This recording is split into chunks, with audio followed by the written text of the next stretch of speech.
Welcome back to RWCW Championship Wrestling, the Best Girl Tournament. This is the final night of Group A action. And Group A is still very hotly contested with our main event later tonight, Sabre versus Skihi Araragi. You see Sabre there, 14 points, Skihi Araragi with 12. If Skihi can win that match, she will move up to 14 points, tying with Sabre, but as she was able to beat Sabre to earn those 14 points, she will be the one to advance in Group A. No one else has an opportunity to win the bracket here tonight, but everyone still wants to get one last win on the table before all this is done and dusted. So starting us off, Maya Mitsurugi versus Igus. So coming to the ring first, it is none other than Maya Mitsurugi, her opponent, one half of the tag team champions. It is Igus. Getting us started here. Important match for both competitors. Igus sitting on 6 points. That is 3 wins, 5 losses, and 0 draws here at the tournament. Maya Mitsurugi, 1 win, 7 loss, 0 points. That is 0 draws. That is 2 points. For Maya, getting just 1 extra victory will mean a lot for her, but for Igus, keep up some winning ways. Igus, I've mentioned before, it's about who Igus has beaten. She's beaten Netgear. She's beaten her tag team partner Shinobu Ushino to get into this position. So for her, I think this it's important to just get another extra victory, and especially close out any hope for Maya and Sumika to come for those tag team championships. Up and down goes Maya, crashing into the mat. For Maya, you gotta think, what can she do? She's been very unsuccessful in this tournament. I believe her only victory against Akari Akaza. There's a tight package of a pinfall there, but not quite enough. The spine buster from Igus, only a 1 count. Into that golden turnbuckle. Up the top we go. What are we doing up here? Nothing but the double stomp from Igus. A lot of damage, but not enough to keep Maya down completely. Another pinfall attempt, only a 1 count. Back and forth we go.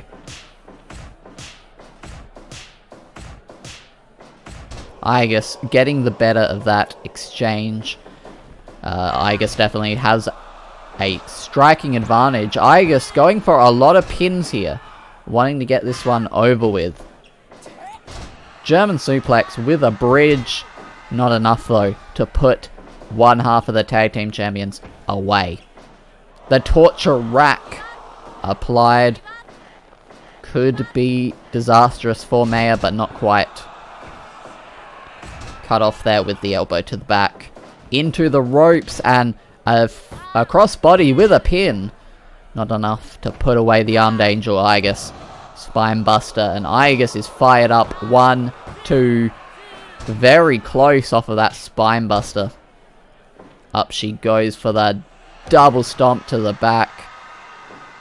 Here it is again, but she misses on the second one. This could be Maya's opportunity. Last of the dragon, but that is in the ropes. Could have been what Maya needed to pick up that victory. Now spilling to the outside. Back into the ring, however.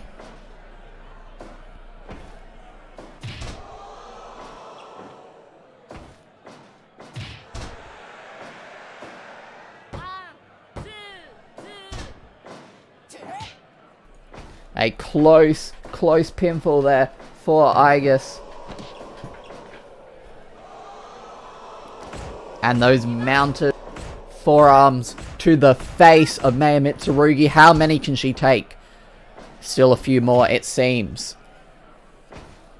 Both competitors have been going so hard against each other. There's those mounted strikes again.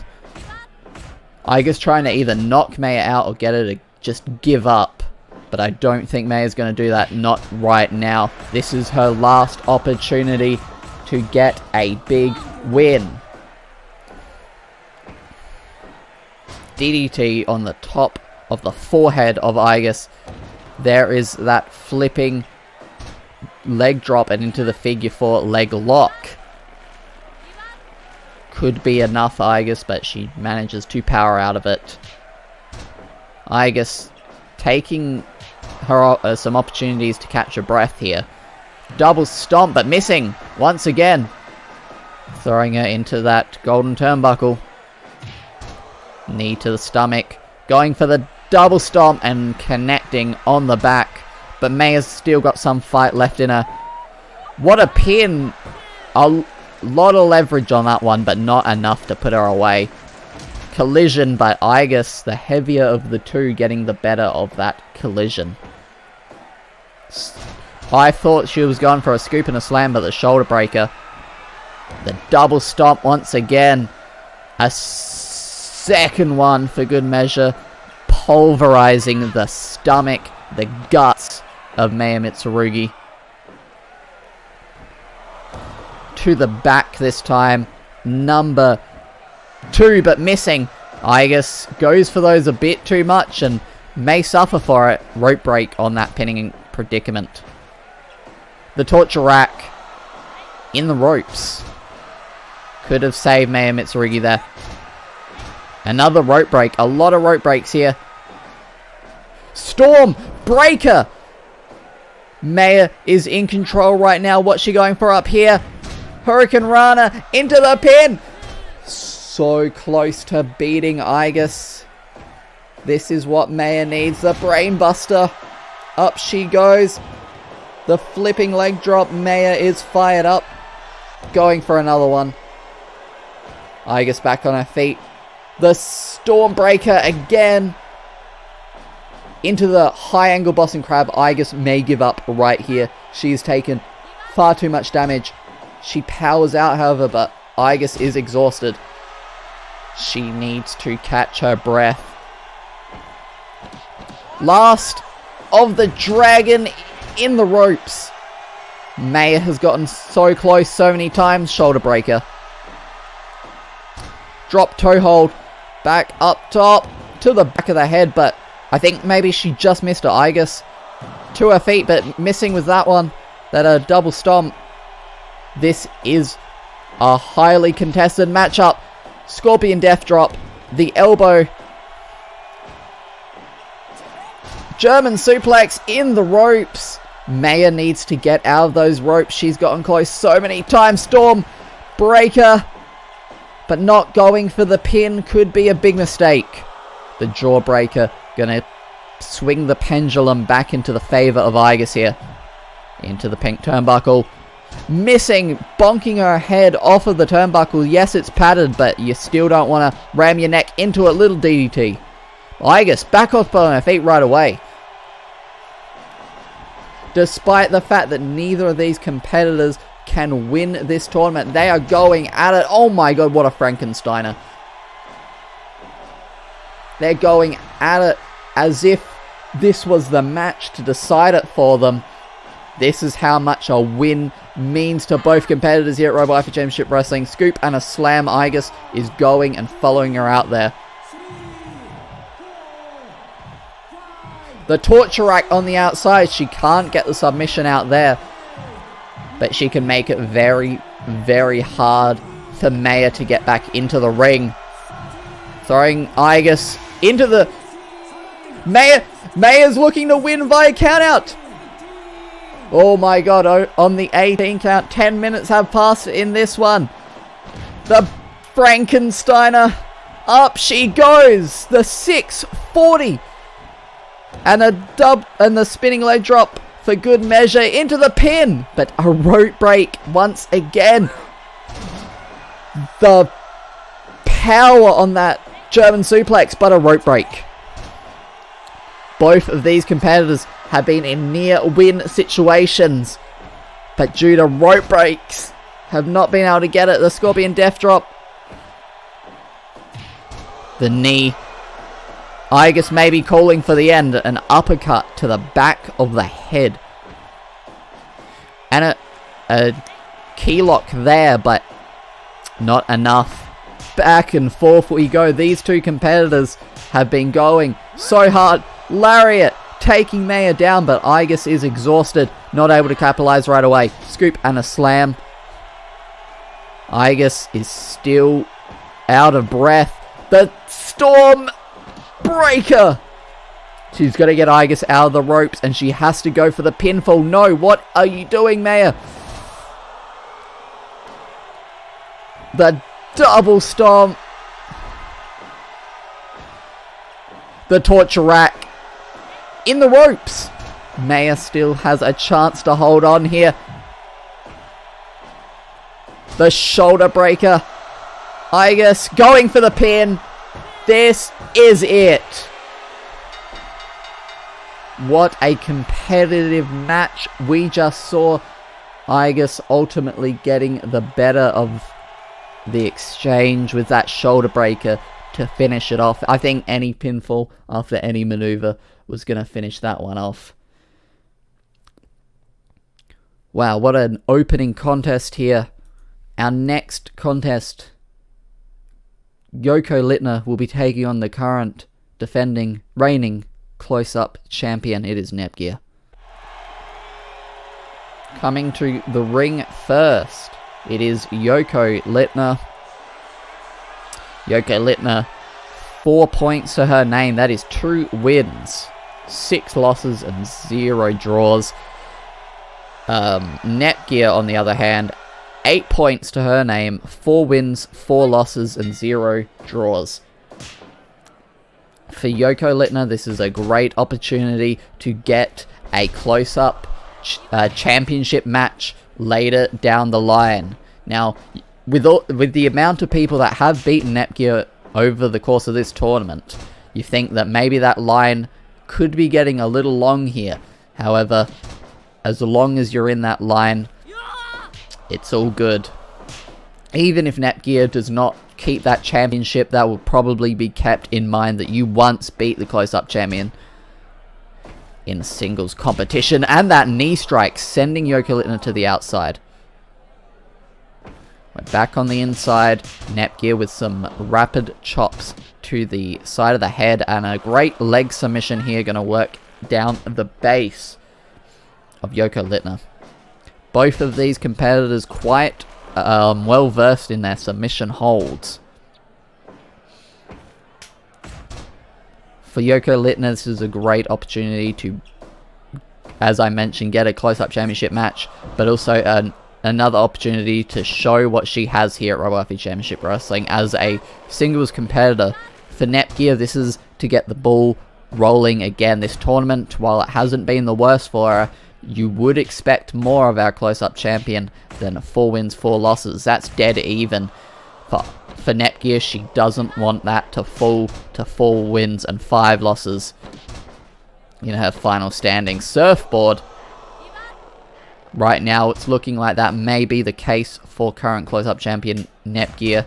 I mentioned over the course of this tournament that maybe her focus has been split. Maybe she hasn't put all she can into this tournament because of her commitment to the close-up championship. Another great submission hold there, really working on the legs of Yoko Littner.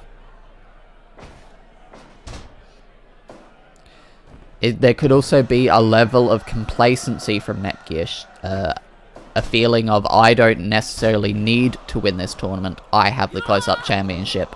Netgear has been on record saying that she wants to elevate the close-up championship to the highest she can, taking her over there. So maybe that's a reason for Netgear's relatively low performance here at RWCW Championship Wrestling. Great dragon screw leg whip, dragging her a bit more centered into the ropes, and a lariat taking Yoko Littner down. as I mentioned, for every other competitor still in this bracket, there is no opportunity to win that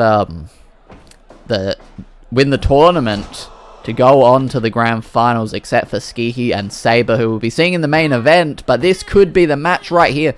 Joko Littner just kicking out the last second. But for all these competitors, it's about bragging rights. It's about racking up some more wins and losses here at Royal Life Championship Wrestling. Earning title opportunities. Earning future bookings. Only a 1 count on the champion there.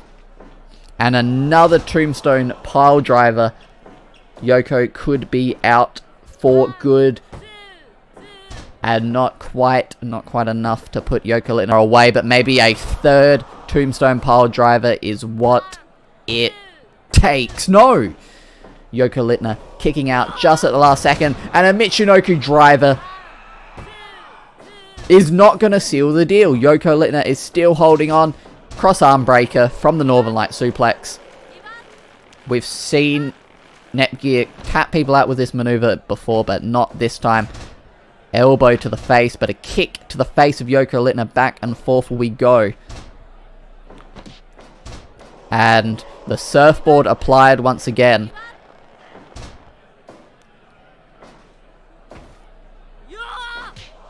Great overarm punch there. Snapmare takedown into the Dragon Sleeper. And Netgear is in trouble. She's very close to the ropes though. She does power out, however. To the back and into a pinning predicament. Could have been a huge victory there for Joko Littner. Possibly the biggest victory of her career. Back and forth we go. The drop kick. But no, a drop kick from Joko Littner. Taking the champion down to the mat. Oh, but you're not going to take too many of those and feel alright in the morning. Drop toe hold there. Taking the champion down. Into the knee bar. And that's it. Joko Littner gives up as per the decision of Kiwi Chan, our senior referee here at RWCW Championship Wrestling. Big win there for Netgear. That is going to put her to 5-4-0 for this tournament.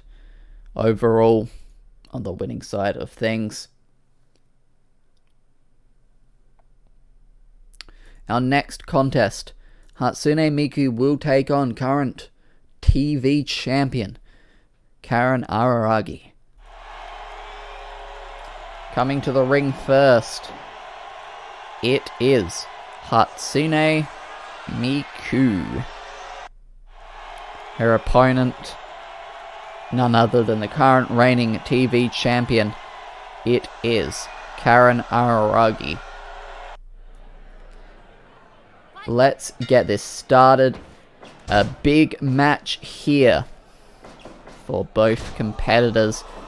Both two competitors, I think, were definite favourites moving into this tournament. Both have shown a lot of prowess in the singles division, but neither are quite there, quite on that level of being able to get to the finals. On the other hand, Skihi and Saber, two relative underdogs, and definitely not the betting favourites, have moved into that position. For Hatsune Miku, this is possibly an opportunity to get a TV title match down the line. While for Karen, this is another opportunity to just get another victory to keep moving forward and maybe cut down that line of potential challenges.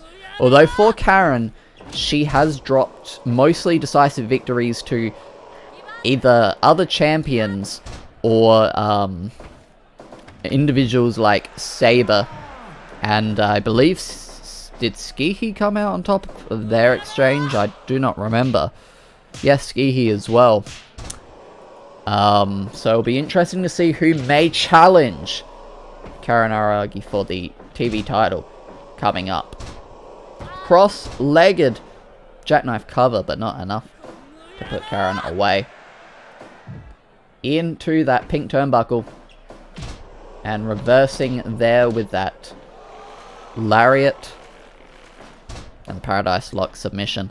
For Hatsune Miku, she does at least get to know that right now, she is the only person who was able to defeat Saber in this tournament. But will Skiki be able to do that later tonight in our main event? Not the spinning me. Oh, wow. Turning that powerbomb into an armbar of sorts. Very ingenious there from Karen Araragi. The Kinuku Buster. Suddenly not looking too good for Karen. Misdirection there. And the low moonsault. 1, 2. Not enough though. The Dr. Bomb could put Miku away. But no, it will not. Miku's still got some fight left in her. Super kick. And there's that low orbiting moonsault once again. But it's still not enough to put away the TV champion. Karen is still yet to defend that belt despite winning it quite a while ago now from 2B. Well, quite a while for me, but maybe not for you. There's the STO. Everything is Karen, but still not enough to put her away. Up and floating over into the ropes. Float over DDT. Great form, great technique from Hatsune Miku. And that is exactly what she was able to use to beat Saber earlier on. And this move does the damage. It is a Miku splash. And oh my god. Karen has been taken out. A knockout from the Miku splash there. What a victory there for Hatsune Miku on the TV champion. Knocking her out on the Miku splash. There it is, a KO. Knockout. Not often we see them here at Robo Life Championship Wrestling. Actually, the second time Karen has been knocked out this tournament.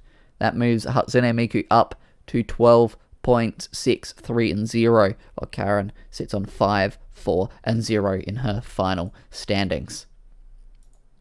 Next up, our semi-main event, Shinobu Oshino, one half of the tag team champions, will take on Akari Akaza. Shinobu Oshino coming to the ring, one half of the tag team champions, with her Blonde Alliance comrade, Igus, who we saw in a great victory earlier tonight, and Akari Akaza, her opponent. Akari sitting on 4 points, 2, 6, and 0, while Shinobu Oshino, 10 points, 5, 3, and 0, will be wanting to move up into that 12-point area. Shinobu Oshino, definitely another potential favorite going into this tournament to win, but had some decisive losses, including one to her own tag team partner, Igus, earlier on in this tournament. Scoop and a slam from Akari Akaza. Big opportunity for Akari Akaza, former close-up champion in Shinobu Oshino. A win for her here tonight. Could be the biggest for Akari in her career. And definitely not wanting to finish this tournament on only 4 points. 6, while it's not the best in the world, will still definitely be the lower half of the bracket. 6 points is still definitely much better to end on. We've seen that Maya Mitsurugi will be ending on a mere 2 points earlier tonight. Akari Akaza may wish to separate herself from that a little bit more. Taking her over there, but the rope break is going to stop that potential submission. Back and forth we go already. Those middle kicks from Akari Akaza getting the better of that exchange.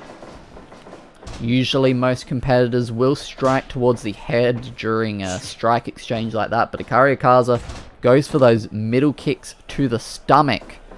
And what a submission there. Got her absolutely tied up in a very precarious position, but not quite enough to put away Akarin.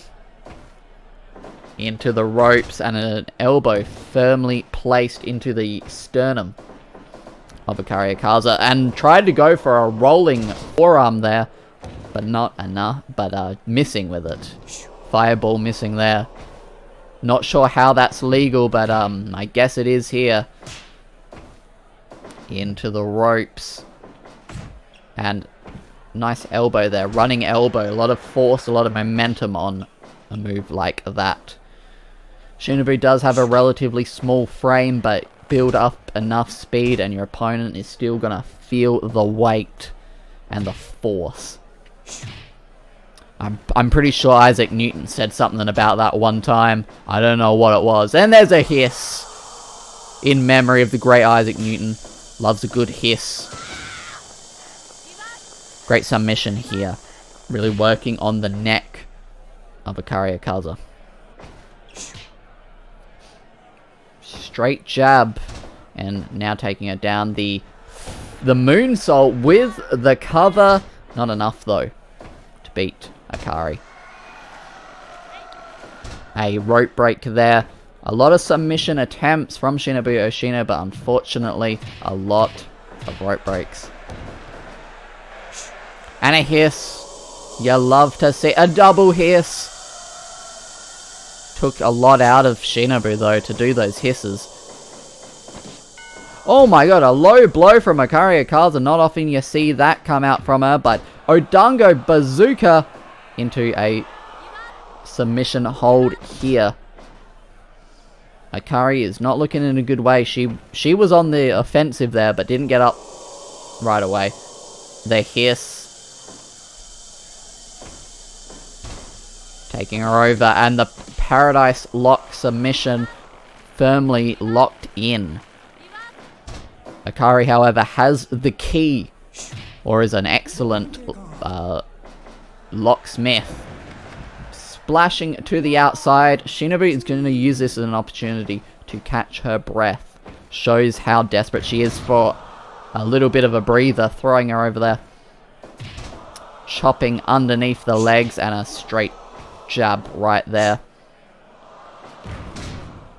A lot of impact on a move like that one. And going for the cover could be it. But no. Hikaru just in the nick of time. Into that golden turnbuckle and a shote. A lariat. That is not it for Hikaru Akaza. So close, but the Odango Bazooka could be the difference maker. Not quite. Floating over, and Shinobu is fired up. Guillotine with the arm hooked as well. Very hard to get out of. But with using those firm knee strikes, was able to power out of it. A low blow this time from Shinobu Oshino. Much more characteristic of her. Kokoro Watari. And that is the win for Shinobu Oshino. Big win there.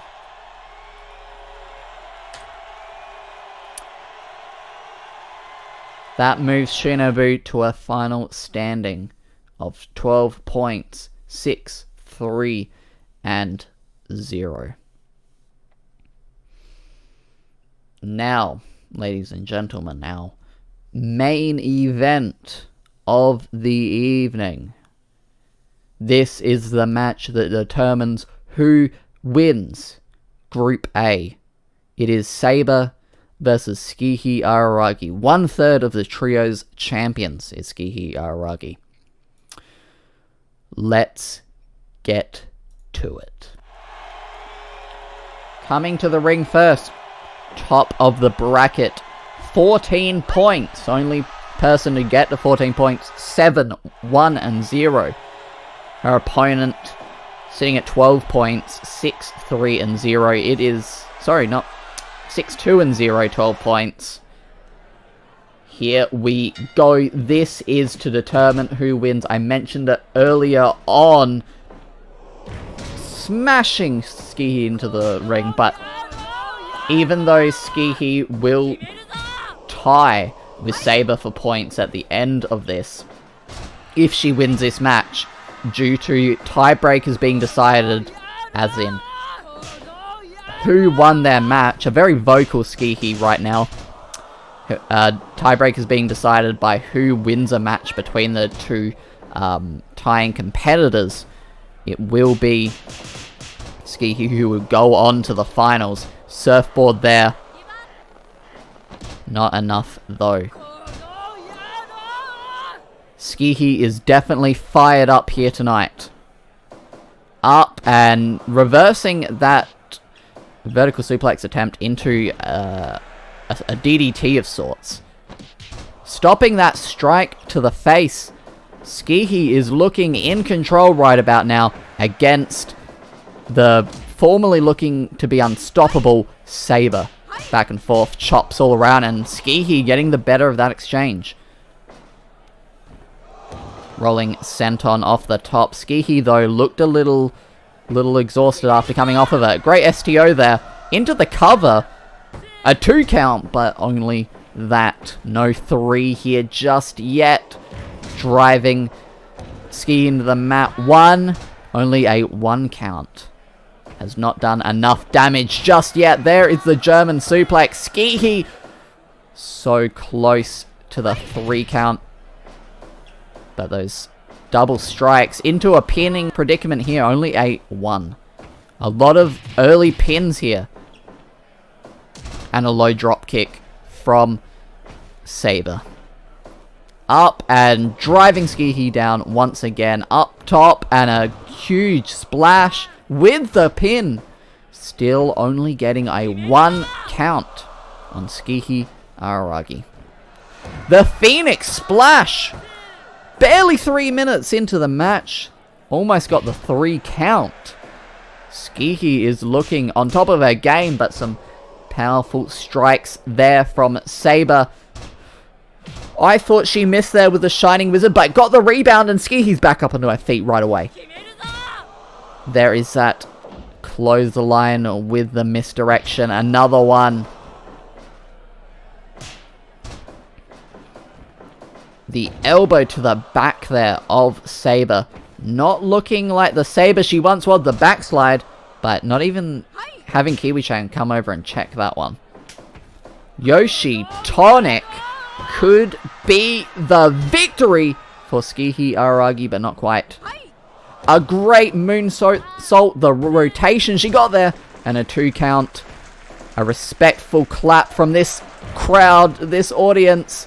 Jackknife cover with a bridge. This one may not go much longer. Both competitors seem so close. Oh my god! Oh. I'm not even sure what to say about a maneuver like that. I don't know how you can do that. There's the brainbuster with the pin. Skihi has been so close so many times. Yoshi Tonic, 1, 2, 3. Skihi has done it.